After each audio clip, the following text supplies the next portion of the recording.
Hello students, स्वागत है आपका कक्षा 12 राजनीति शास्त्र का पेपर सॉल्यूशन में। दोस्तों आज हम जो कक्षा 12 का पेपर था, हमारा अंतिम पेपर था राजनीति शास्त्र का, उसका सॉल्यूशन देखते हैं और देखते हैं कितने नंबर का हम सही करके आए हैं। और आप कितने नंबर का सही करके आए आप हमें कमेंट करके बता सकते हैं। और दोस्तों हाँ, वीडियो को लाइक ज़रूर करते जाना। मैं सारे क्वेश्चनों के आंसर बताऊँगा और आप मुझे बताते जाना आप कितने में से कितने सही नंबर करके आए हैं।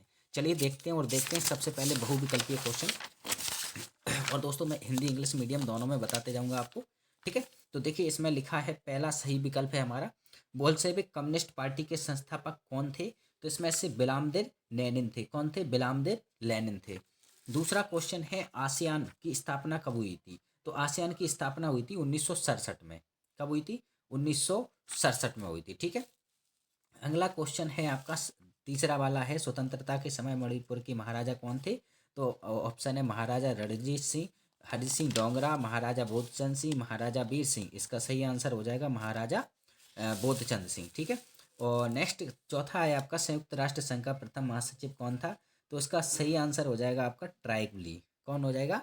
ट्राइबली। ठीक है, और नेक्स्ट अगला पांचवा है आपका, द्वितीय पंचवर्षीय योजना के योजनाकार कौन थे? तो देखिए द्वितीय पंचवर्षीय योजना के योजनाकार थे पीसी महाल नोबिस। ठीक है, और नेक्स्ट है आपका, सन 1977 से 1979 तक गैर कांग्रेसी पार्टी के प्रथम प्रधानमंत्री कौन थे? तो मोरारजी देसाई थे। 1977 में बने थे, आपातकाल के बाद बने थे। ठीक है, तो इनको याद रखना, पहले गैर कांग्रेसी प्रधानमंत्री थे ये। ठीक है, इसी प्रकार से इंग्लिश मीडियम वाले लगा लेंगे। और इंग्लिश मीडियम वाले में देखिए पहले का है, who was the founder of the Bolshevik communist party? तो इसका आंसर हो जाएगा बिलामदेव लेनिन हो जाएगा। आसियान वाज, तो जे इसका जे हो जाएगा। ठीक है, और इसका हो जाएगा आपका, नेक्स्ट हो जाएगा महाराजा बोधचंद सिंह। और थर्ड इस फोर्थ हो जाएगा, who was the first secretary general of united state? तो ट्राइगली हो जाएगा। और नेक्स्ट है पांचवा है, who was the planner of the second 5 year plan? तो इसमें आंसर हो जाएगा पीसी महाल नोवेस। और आपका नेक्स्ट है, who was made the prime minister from non Congress party from 1977 to 1979? तो इसका आंसर हो जाएगा मोरारजी देसाई। अब अगले आते हैं हमारे खालिस्तान। तो खालिस्तान देखिए सबसे पहला है हमारा, बिहार में संपूर्ण क्रांति का आह्वान किसने किया था? तो देखिए इसमें आंसर आ जाएगा आपका, आंसर आ जाएगा जेपी नारायण। क्या कहेंगे हम? जेपी, यहाँ लिख दे रहा हूँ मैं, जेपी नारायण। कौन थे? जेपी नारायण। जेपी, इसका फुल फॉर्म क्या है? जगत प्रकाश नारायण। ठीक है, और फिर आता है, भारत ने शांति सेना श्रीलंका में सन कब भेजी थी? तो 1987 में भेजी थी। दोस्तों 1987 में भेजी थी।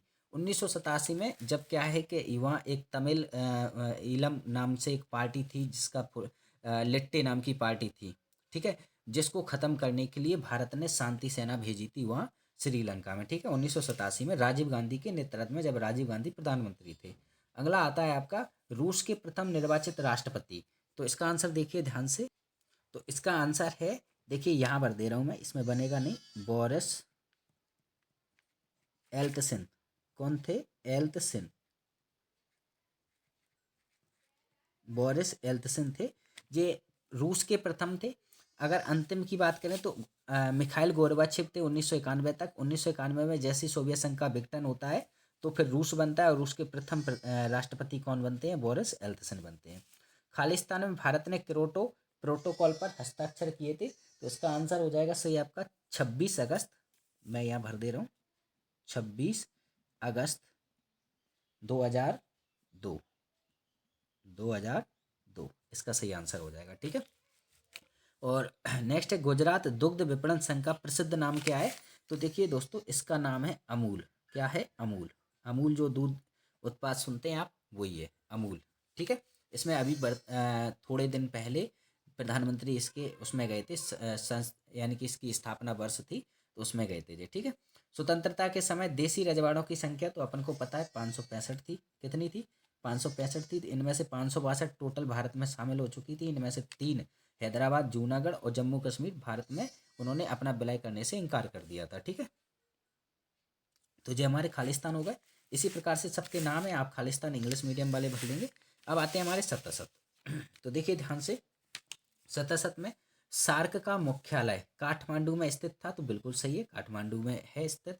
दूसरा है यूरोपीय यूनियन के झंडे में धान की 10 बालियां होती, बिल्कुल गलत है जी, 12 बालियां होती। कितनी होती? 12 बालियां होती, ठीक है। अंतर्राष्ट्रीय आणविक ऊर्जा एजेंसी की स्थापना सन 1957 में हुई, बिल्कुल सही है ये। राज्य पुनर्गठन आयोग 1953 के अध्यक्ष न्यायमूर्ति अजल फली थे, बिल्कुल सही है, ठीक है। भारतीय सेना ने सन 1961 में सैनिक कार्रवाई द्वारा गोवा को मुक्त कराया था, बिल्कुल ये भी सही है, ठीक है। कब कराया था? 19 दिसंबर को करवाया था, 19 दिसंबर 1961 को। ग्लोबल वार्मिंग पेल्लाई का कारण होगा, बिल्कुल सही है। ग्लोबल वार्मिंग के कारण क्या हो रहा है कि बहुत ज़्यादा वो हो जाएगा आपका, क्या कहते हैं, जो ग्लेशियर वगैरह पिघल रहे हैं, जिसकी वजह से पेल्लाई आने की संभावना है, ठीक है। अब देखते हैं हम अपने सही जोड़ी पर। तो देखिए दोस्तों, सही जोड़ी ध्यान से मिलाते चलना, मैं आपको मिलवाते चलूँगा, ठीक है। देखिए, एड्स दिवस, विश्व एड्स दिवस कब मनाते हैं अपन? तो अब अपन मनाते हैं इसको 1 दिसंबर को। कब मनाते हैं? 1 दिसंबर को। मैं ऐसे मिला दे रहा हूँ उसको, ठीक है। दूसरा आता है भारत द्वारा प्रथम परमाणु परीक्षण, तो 1974 में किया था हमने। कब किया था? 1974 में किया था, ठीक है। अगला आता है भारत में वैश्वीकरण, तो वैश्वीकरण हमने 1991 में अपनाया था। खुले द्वार की नीति हमने अपनाई थी, जिसमें ऐसे हमने उदारीकरण, निजीकरण और आपका क्या कहते हैं, ठीक है, उदारीकरण, निजीकरण और वैश्वीकरण, 3 अवधारणाएं अपनाई थी हमने, ठीक है। बांग्लादेश को भारत द्वारा मान्यता कब दी गई? 1971 में। जैसे ही बांग्लादेश आज़ाद होता है 16 दिसंबर 1971 को हम इसको मान्यता दे देते हैं, ठीक है। उत्तर अटलांटिक संधि संगठन, तो ये 49 में बनी थी, अप्रैल 1949 में। जो अमेरिका के सहयोगी देश हैं, जो रूस से जिनको खतरा होता है, उन्होंने एक नाटो नाम करके एक संगठन बनाया हुआ है, जिसकी स्थापना कब हुई थी? 1949 में। मानव अधिकार आयोग दिवस कब मनाया जाता है? तो 10 दिसंबर को मनाया जाता है। कब मनाया जाता है? 10 दिसंबर को। और रियो डी जेनेरियो का पृथ्वी सम्मेलन कब हुआ था? 1992 में हुआ था, ब्राजील के शहर रियो डी जेनेरियो में हुआ था। तो ये आपकी सही जोड़ी मिल चुकी है।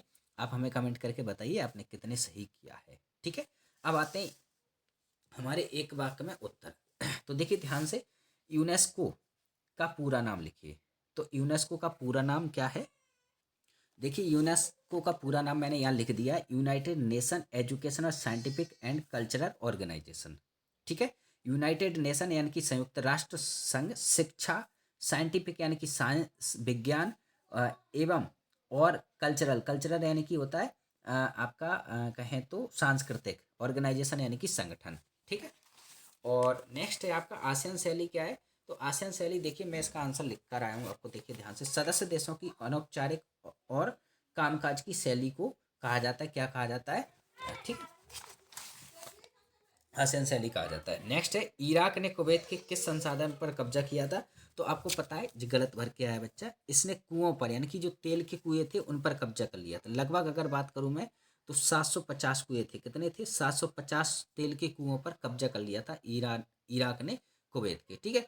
नेक्स्ट है, भारतीय संविधान के अनुच्छेद 17 में क्या क्या वर्जित है? तो अस्पृश्यता। अस्पृश्यता का मतलब होता है छुआछूत का अंत, यानी कि आप किसी के साथ भेदभाव नहीं कर सकते, छुआछूत का जो भी है वो नहीं कर सकते, ठीक है। नेक्स्ट है, सन 1969 में भारत के राष्ट्रपति का चुनाव किसने जीता था? तो जी बीबी गिरी ने जीता था। किसने जीता था? बीबी गिरी। किसको हराया था? नीलम संजीव रेड्डी को हराया था, बीबी गिरी, ठीक है। इसका सही आंसर हो जाएगा बीबी गिरी। क्या हो जाएगा? बीबी गिरी, यहाँ लिख दे रहा हूँ मैं, ठीक है, बीबी गिरी। किसको हराया था? नीलम संजीव रेड्डी को हराया था। सन 1977 में आपातकाल के विरोधी कांग्रेसियों ने कांग्रेस फॉर डेमोक्रेसी का अध्यक्ष किसे बनाया था? तो इसका आंसर हो जाएगा बाबू जगजीवन राम। बाबू जगजीवन जगजीवन राम, ठीक है, जी इसका सही आंसर होगा। जो कांग्रेस की विरोधी पार्टी थी, इसका नाम था कांग्रेस फॉर डेमोक्रेसी। और वैश्वीकरण का क्या अर्थ होता है? तो अर्थव्यवस्था का विकसित औद्योगिक देशों के साथ उत्पादन, व्यापार तथा वित्तीय मामलों में संबंध स्थापित करना वैश्वीकरण कहलाता है। तो इसको मैं आपको बता दे रहा हूँ लिख के, देखिए ध्यान से, चेक दे रखा है। अर्थव्यवस्था का विकसित औद्योगिक देशों के साथ उत्पादन, व्यापार तथा वित्तीय मामलों में संबंध स्थापित करना वैश्वीकरण कहलाता है, ठीक है। तो ये हमारे सारे जो एक एक नंबर वाले थे वो मैंने आपको बता दिए हैं। तो देखिए बाकी पेपर भी बिल्कुल सरल आया, छोटे छोटे क्वेश्चन आए जो मैंने करवाए थे, 4 4 नंबर के पूरे क्वेश्चन आए हैं, ठीक है। चलिए, और यहाँ तक बढ़िया, अगर आपने अच्छा किया है, अच्छा देख लिया है यहाँ तक, तो वीडियो को लाइक कर दीजिए, चैनल को सब्सक्राइब कर दीजिए, और हाँ, कमेंट करके ज़रूर बताइए आप कितने नंबर का सही करके आए हैं, कितने नंबर आपके आ रहे हैं। ओके, चलिए, धन्यवाद।